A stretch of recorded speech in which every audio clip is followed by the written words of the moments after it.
quand tu sais toujours ça, en fait, c'est un peu comme ça que beaucoup fonctionnent avec Dieu.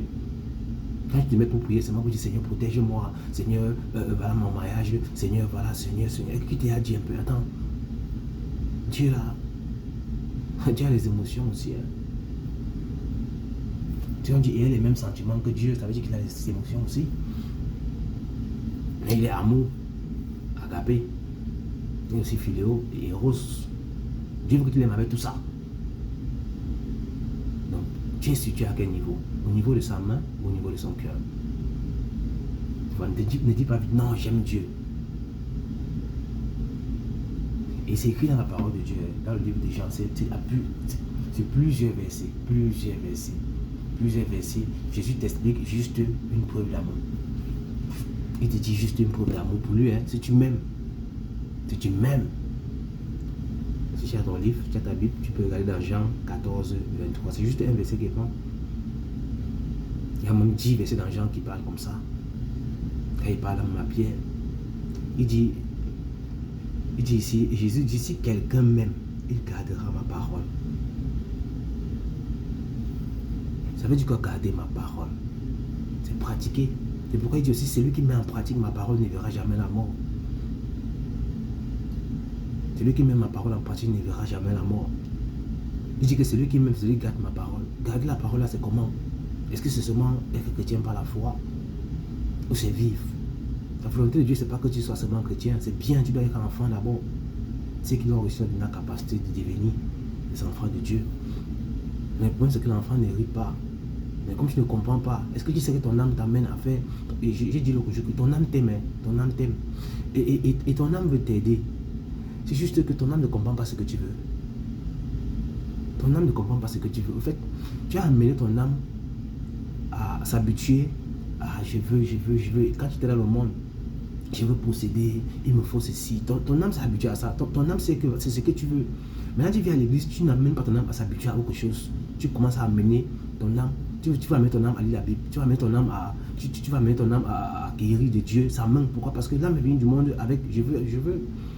Maintenant, tu ne duques pas ton âme dans le nouveau comportement possible que présent. Change ton âme, amène-le à la restauration pour qu'il comprenne que maintenant, mon âme, voici ce que je veux que tu fais. Et il va faire. Ton âme va aimer Dieu jusqu'à ce que si c'est mal à l'aise quand tu ne lis pas la Bible. Pourquoi? Parce que tu l'as habitué à aimer ça. Ton âme t'aime. C'est juste qu'il ne te comprend pas. Il ne te comprend pas. Ton âme ne te comprend pas. Tu veux lui, il veut dormir. Pourquoi? Parce qu'il sait que ce n'est pas ta chose. Quand tu veux faire quoi? Tu vois? Pourquoi tu veux lire la Bible, le sommeil vient? Tu crois que c'est normal, que c'est le diable qui est venu souffler? Non, c'est ton âme qui ne veut pas lire. Ton âme ne connaît pas ça. Et maintenant, pour un début, tu dois forcer, tu dois bagarrer pour un début. Pour que ça devienne, on te fait comprendre que dans les formations, on te fait comprendre la science, que ce que tu fais pendant 21 jours, ton âme s'arrange à faire en sorte que ça devienne une partie de toi. Tu comprends? Ça veut dire que ton âme, lui, il le veut pour toi. Mais c'est que ton âme est habituée à être jaloux, ton âme est habituée à envier, ton âme est habituée à toutes ces choses-là. Tu viens dans l'église, au lieu de dire à ton âme que bon, voilà maintenant comment on fonctionne. La parole dit ceci, mon âme, tu lis, tu regardes, tu lis, pour que ton âme s'habitue à ces choses-là, pour que ton âme accepte et ton âme conforme, ton âme arrive à changer cette façon de faire du monde à la façon de faire de Dieu, pour que ton âme commence à avoir soif de ces choses qui se concernent Dieu. Tu ne le fais pas.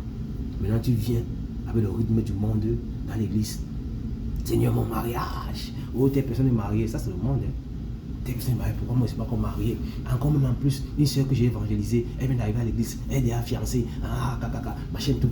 Tu pries, Dieu m'a abandonné, je n'ai même plus soif de lui. Tu vois toutes ces choses-là. C'est parce que tu as pas éduqué ton âme. Tu vois, ça, on parle de la restauration de l'âme. Tu comprends la restauration de l'âme. Restauration de l'âme, ça veut dire quoi? Ça veut dire amener l'âme à penser autrement. Ça veut dire changer de mentalité. Ça veut dire amener l'âme à sortir de tout ce qu'il était dedans. Amener l'âme à sortir des blessures. Parce que dans tout social, les blessures.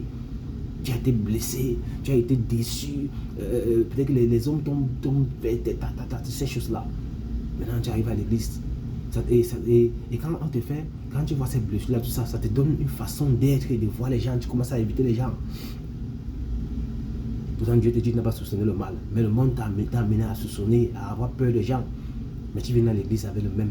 Tu ne prends pas le temps de restaurer ça. C'est pourquoi je dis qu'on n'envoie pas les enfants. Moi, c'est ma conception. Moi, je sais qu'on n'envoie pas les enfants. Les enfants, Dieu n'envoie pas les enfants. Tout ce que j'ai dit, je ne viens pas dire les choses que peut-être que c'est juste parce que je l'ai compris. Tout ce que je parle, c'est ma vie. Et pourquoi je peux parler sans le dire quelque part? Parce que c'est là.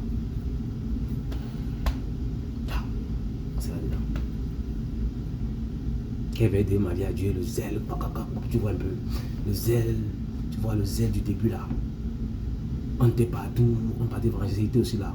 Tu vois, c'est pas mauvais, mais souvent il faut souffrir de certaines choses là pour comprendre pourquoi on dit que Dieu n'envoie pas les enfants. Sinon tu vas arriver au champ d'évangélisation, tu vois le jour que tu sors, vous êtes là avec les frères, le feu, vous êtes là en feu, vous arrivez devant un frère, c'est là où ça devient compliqué. Un païen qui veut entendre parler de Dieu, et toi tu es celui qui doit lui parler de Dieu, comprends que ça devient un problème parce que tu n'es pas encore un enfant. Il te dit, mon frère, toi tu es celui qui est venu présenter Dieu, donc tu es censé être la solution. Il te dit, mon frère, ça m'est arrivé, mon frère, vraiment, je sais que Dieu existe, mais j'ai un combat là, vraiment les femmes, tu vois qu'il te dit ça, et que c'est ton combat, tu as là-bas une grosse gorgée de salive, tu deviens charnel tout de suite. Peut-être qu'il n'a pas senti, il va continuer à parler, mais Dieu n'est plus avec toi.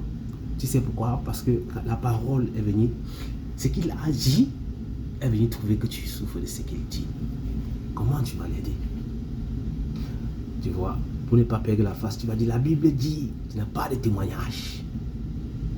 La Bible dit que le péché, tu vois, ça c'est juste parce que tu ne peux pas fuir. Ouais, ça m'est arrivé, c'est arrivé devant, tu vois, que Dieu t'a même déjà restauré, même déjà certains péchés, tout. Tu arrives devant un frère, il est là, il est vraiment sérieux. Tu vois comment Dieu te met au champ. Il te dit, Olivier, vraiment, je veux donner ma vie à Dieu, mais il y a cette chose-là que vraiment, tout. Moi, je sais pas, je n'arrive pas à arrêter de voler. Pourtant, moi, c'est un bandit. Il a dit ça, il était avec un frère. Moi, j'étais quand même humble. Il dit au frère, là, continue. Parce que, à l'heure qu'il a dit ça, il sentait comment ça était fait.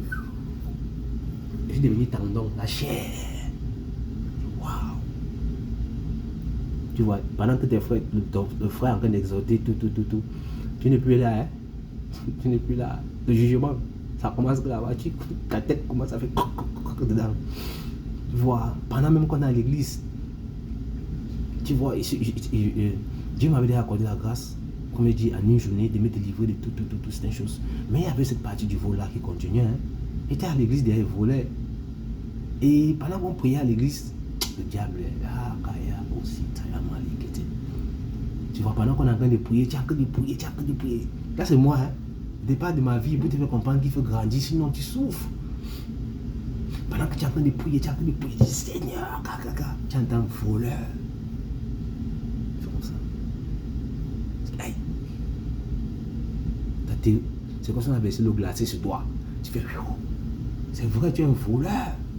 Pourquoi c'est à l'heure-ci que je suis en train de prier que je suis engagé qui entend voleur? C'est pour ça. Tu as même l'impression que les gens ont compris. Tu vois, tu commences à prier. Tu n'as pas de coco, tu n'es plus là. Tu as terre. Tu vois. Le diable est rusé. Il est rusé. C'est pourquoi il faut travailler la restauration des larmes. Sinon, il va te faire. Jésus dit que le prince de ce monde vient, il n'y a rien de lui en moi. Il faut comprendre ce que ça veut dire. Nul ne peut servir deux maîtres.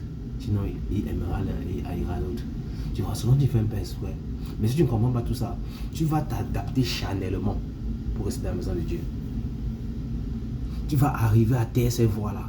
Pourquoi? Parce que ces voix-là sont là. Et il faut que Dieu a créé tout pour un but. Même ces voix-là, ça m'a aidé. Parce que je voulais que vous avec Dieu. Je voulais que vous avec Dieu, je ne comprenais pas. Il fallait que le vol s'arrête aussi. Un jour, on est en train de prier à l'église. Ah, j'entends voleur. Il dit, non. C'était que quand de vol, c'était un vol fou. Hein? Je dis, non. Il dit à Dieu, quand on finit de prier, peut-être avec dit à Dieu que bon Seigneur, c'est toi qui m'as dit que voleur. C'était des vols. J'ai tourné une boulangerie qui tournait. C'est beaucoup de fraude. Beaucoup de fraude. Boulangerie. Fraude de lumière, fraude. Une boulangerie comme ça qui tournait. Dans le vol. Alors chaque fois que j'ai pris, ça sonne. Il y a toutes ces choses-là. Moi, Dieu m'avait accordé la grâce de sortir de toutes ces choses de masturbation, les femmes, tout, le mensonge, tout ça là. Et restait le vol. Et je ne voulais pas sortir. Et moi, je suis moi sincère. Il y a mon beau qui est mon parent, qui est pasteur. Il m'a appelé un jour. Il m'a dit, Olivier, c'est comment avec la foi? Il lui dit, papa, moi, ça va, hein, mais le vol, il n'a pas laissé. Lui, il a ri. Il lui dit qu'il veut seulement mourir avec le là. Il me regarde comme ça. Il ne m'a pas dit que, oh, il a dit, ok, vas-y. Tu vois, si tu veux être vrai avec Dieu, tu vas tout laisser. Si tu veux réussir avec Dieu, il faut que tu laisses tout. Et si ton cœur est sincère, Dieu va t'aider. Mais si tu arrives déjà à être du genre que tu fais cette voix, chaque fois que tu entends voleur, tu entends, il faut